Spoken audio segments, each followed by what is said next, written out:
Hello guys, magandang hapon. Welcome to my channel. So nandito tayo ngayon sa tabing dagat. Papahangin. Okay.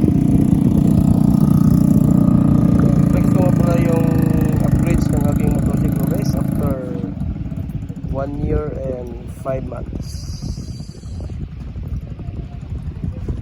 Okay. So may nag-comment dito sa aking YouTube channel guys na hindi raw bagay yung handlebar cover at saka yung grab bar sa may back seat. Okay. So tatanggalin ko rin siya guys pagdating ng araw. So trinay ko lang siyang ilagay dyan. So, sabi nila nakakapangit daw sa looks ng XSR natin.